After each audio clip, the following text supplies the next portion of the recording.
My reading today is from Martin Luther King Jr. His words, "One day we must come to see that peace is not merely a distant goal that we seek, but that it is the means by which we arrive at that goal. We must pursue peaceful ends through peaceful means." Blessed be, and amen. I want to talk to you today about the Beatitudes that are in the Bible. And I'm going to guess, can everybody hear me okay? Lou, you're good? Okay. I'm going to guess that most of you have heard of the Beatitudes, have heard of them at least. And I'm also going to guess that some of you have never heard of them and have no idea what they are or what they mean. So I want to study them just a little bit, change it, because I think the Beatitudes are really important. They teach us how to live on the planet to be happy. In fact, I, in my research, found many sites that were called BE attitudes. The attitudes we need to have to be on the planet. And I thought that was kind of funny because Beatitudes has nothing to do with attitudes. It's a Latin word from Beatus, which means blessed. So the Beatitudes are the supreme blessings because they came from Jesus. So back in the day, when Jesus was going from town to town preaching and doing miracles, crowds of people would come to hear him speak. And on this particular day, he was walking to a new town and there was a large group of people there. And instead of stopping to preach to them, he walked up a mountain. He walked up on a mountain and he sat down and he preached to his 12 disciples. That's it. That was his famous Sermon on the Mount. The Beatitudes are the beginning of that sermon. There are 8, some people say 9 blessings that Jesus says to his disciples how they need to live their lives. Now, did he actually say these words that I'm going to say are the Beatitudes? I don't know. There was Jesus and 12 people. Now, all I know is that most scholars say that nobody wrote down any of the words of Jesus until 40 years after his death, with the exception that the disciples might have taken notes. We don't know. I think it doesn't matter. It doesn't really matter because the lessons are still there for us. I think people get caught up in that Jesus thing, the exact words, not the words. Did he mean this? Did he not? Doesn't matter. The lessons are what matter. And so it doesn't matter to me if Jesus said them or if Shakespeare wrote them. Doesn't matter. We can still learn from them. The other thing I found in my research was that there were lots and lots and lots of interpretations of the Beatitudes that varied a lot from each other. Because in the Bible, they are simply short little proclamations, very short little sentences with no explanation. So some of the interpretations I read I could relate to, and some of them were quite frightening that I thought, oh, I hope it doesn't mean that. So I'm going to share with you what I got out of my research and my conclusions that I have drawn. Also, silly me, I thought I could cover all 8, some people say 9, Beatitudes in one sermon. That is not true. And so today I'm going to go over 4 the Beatitudes. Sorry, I have a cough. And I will finish up with the other 4, maybe 5, next month. So here we go. Here's the first Beatitude. Blessed are the poor in spirit, for theirs is the kingdom of heaven. You heard of these before? The blessed these? Okay, these are the Beatitudes. So what does it mean? Well, blessed usually means in all the interpretations, happy. So that's a bit confusing with poor in spirit. Happy are the poor in spirit.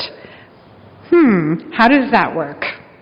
Well, Billy Graham said, all you need to do is switch out the poor in spirit with the words humble. And then we will know what Jesus meant. So, blessed are the humble, for theirs is the kingdom of heaven. Now, I don't know if Jesus meant that. And I'm pretty sure Billy Graham didn't know either. But again, it doesn't matter, because there is a huge truth in that. Blessed are those who are humble, for they will inherit the kingdom of heaven. Somehow, we have to get to our humility in order to get to a higher level on this planet, which is a really important concept. We have to get to our humility in order to get to the kingdom of heaven, which I call the kingdom of love, a higher level. Which reminds me of Paul McCartney. I had the privilege of getting to hear him in concert a few years ago. And after the whole concert, this was my major takeaway. I thought to myself, I want to meet your parents. Because he was so spiritual, and he was so humble, and I was amazed. The concert that we went to, he came out all by himself. He walked onto the stage, the middle of the stage, in the Toyota Center that was 100% sold out. Masses of people, 40,000 people standing on their feet, giving him a standing ovation. And he looked around. He looked up to the cheap seats, which were not very cheap. He looked down in the medium-sized seats, and he looked down in the orchestra, the high, expensive seats. And then he said this amazing sentence. He said, I am a very lucky person. I who get to stand on this spot and be honored that each one of you came here. Thank you. He said, it is such a tremendous feeling and so humbling. And then he said, namaste. Thank you. And then he said, I wish we had the time that I could invite each one of you individually up here to stand so you could experience what I get to experience. Everybody laughed, of course. 40,000 people cannot do that. But then the concert organizers had a surprise for Paul McCartney. They had 5 astronauts come on stage in their full spacesuits. And he was thrilled. He couldn't believe he was standing right next to real astronauts. He went up to each one of them. He bowed. He said, namaste. Thank you for your missions. Thank you for your courage going into space. Thank you for advancing science. Thank you. And I thought, wow. This is quite an opening. Who is this guy? Then in the middle of the concert, he asked that everybody be silent. And we have a moment of silence. 40,000 people, silence, to honor those who had already left the planet. John Lennon, George Harrison, and his wife Linda as well. Now this is a person that I got to see in person who was so humble of spirit, that he really did understand, blessed of us, blessed are the humble that get to live in the kingdom of heaven. He's definitely living in that higher love vibration. Happy are those that reach that level of humility. I want to say, let us strive for that. Let us not be boastful. Let us not be braggy. Let us be humble, not prideful, humble for this amazing life that we are getting to experience here on the planet. Second beatitude, blessed are those who mourn, for they shall be comforted. Again, a little confusing. Happy are those who mourn? But I will tell you, as a psychotherapist, that is a true statement. Happy are those who can connect to their heart and they can feel deep feelings. They're not afraid of their feelings. They're willing to go into the depth of grieving when they need to. I have a client whose 4-year-old daughter was killed by a drunk driver a number of years ago. And when she died, my client was the rock. He'd never cried. He held it together. He comforted his wife. He comforted the other children. He comforted the family. He made the funeral arrangements. He stuffed down his own experience in order to survive. So when he came to me, he came because his wife said, I cannot take your emotional shutdown anymore. My job was to help him get to his tears. Blessed are those who mourn, who let themselves cry. I always try to get my clients to cry if they're disconnected from their tears, because there's so much loss in this life. Have you noticed that? There are a lot of endings.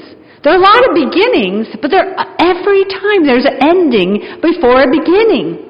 And we need to grieve that ending. I went to dinner with my daughter-in-law on Friday night, and I could tell something wasn't quite right with her. And I said, hey, what's going on? She said, well, my principal left today. She's a kindergarten teacher. And she said, my principal, who I love, left today. I'm going to miss her. She decided to work at the administration building. She left me. And she started to cry. Because we have big losses, we have little losses, we have losses in between. But they're all losses. So my theory is, as a therapist, that we got to clean that out every once in a while. Because if we don't know how to mourn, we carry around that gunk inside of us. If we do it long enough, we disconnect from our heart. So we have to let ourselves grieve, feel deeply, cry, get it out of you, and you will be comforted. Because what happens when you're in the depth of the belly of your soul in pain, what happens is you have the experience of the interconnectedness of all being. That you are not alone. That this is part of life. This is part of the life cycle, and that you belong here. Peace will come to you. Beatitude number 3. Blessed are the meek, for they shall inherit the earth. Now there are a lot of definitions of the meek. Meek meaning they don't fret over the wicked. Meek meaning they are quiet before God and wait for Him. Meek meaning teachability. But the definition that most resonated for me was the one in God's Word Bible translation that said, meek means having a gentle spirit, being quick to hear, being slow to speak, and being slow to anger. It does not mean the absence of passion and conviction, but it does mean that we are not trigger happy. It does mean that we don't react, but that we get quiet and listen and learn. That we are able to control our large reactionary emotions.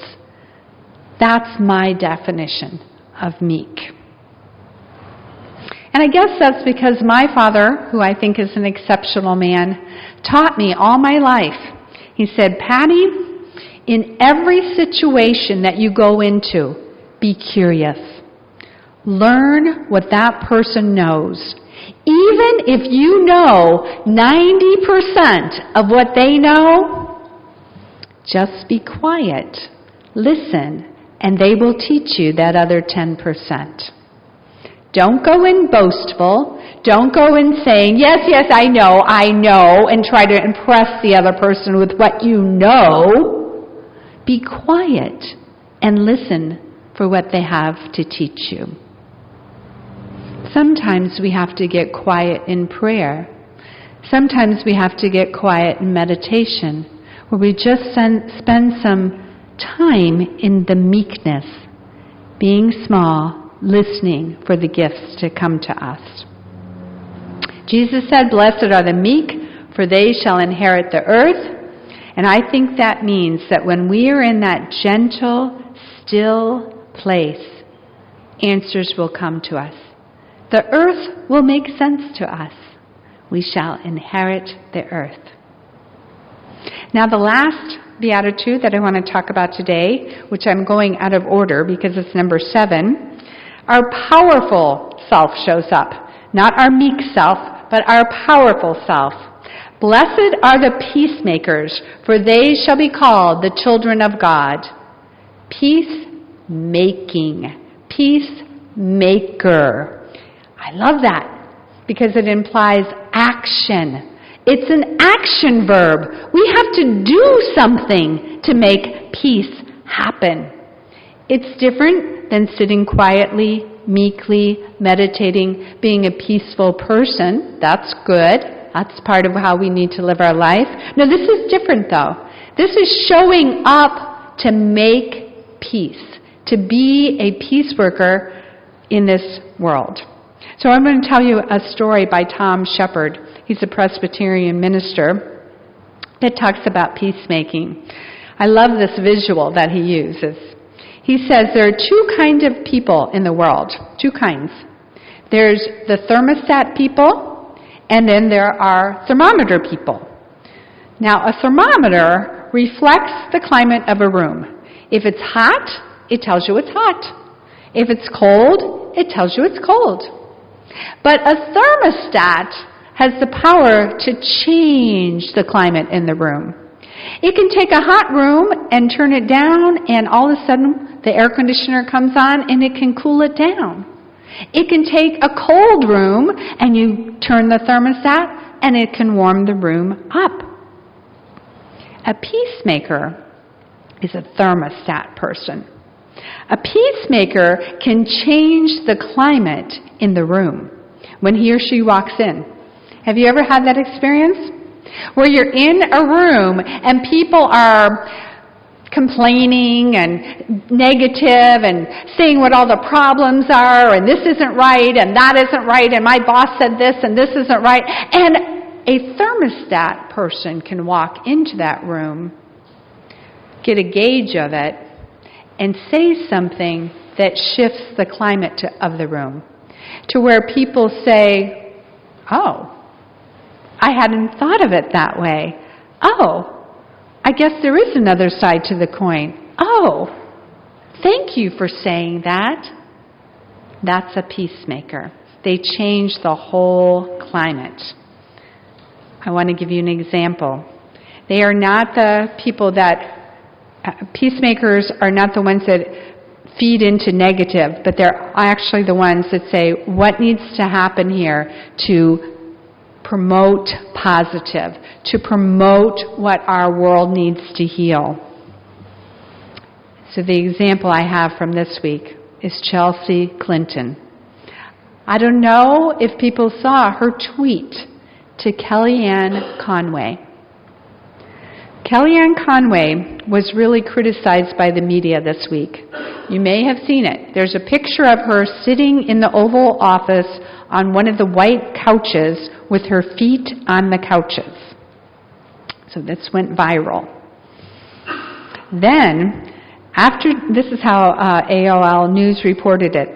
After Democratic Representative Cedric Richmond crudely linked the now viral images of Kellyanne Conway, he linked them to the former President Bill Clinton's 1995 affair with Monica Lewinsky, a joke that he later denied.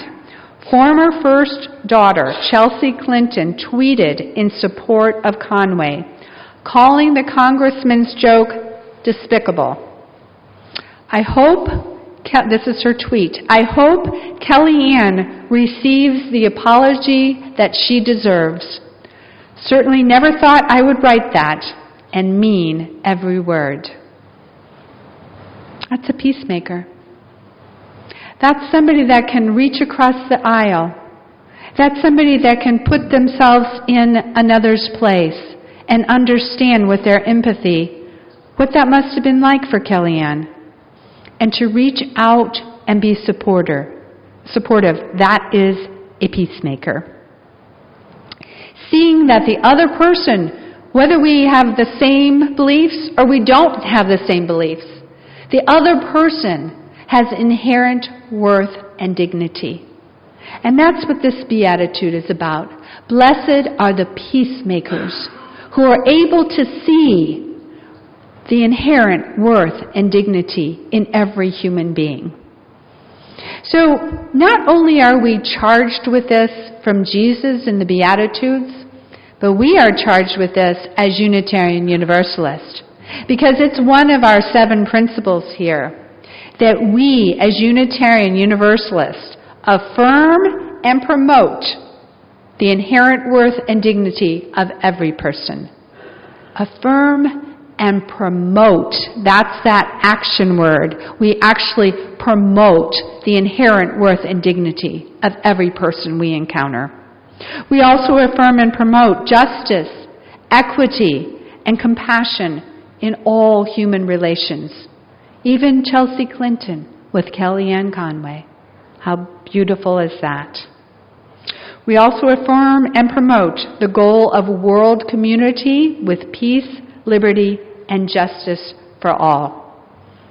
So I say there should be another beatitude. Blessed are those who are Unitarian Universalists and really understand what it means to be a peacemaker, to get involved, to be kind to others, to have empathy for the other side, even when we don't agree, to put ourselves into that person's shoes. I think that's our charge. So in closing today, I want to just summarize. May we be humble and not boastful. May we be able to mourn and feel deeply.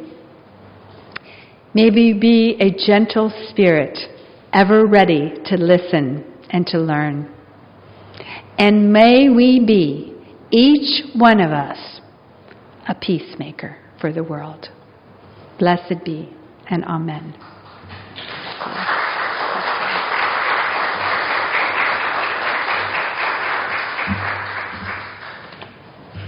Blessed be, and amen. As you go forth this week, let Peace Week begin right now.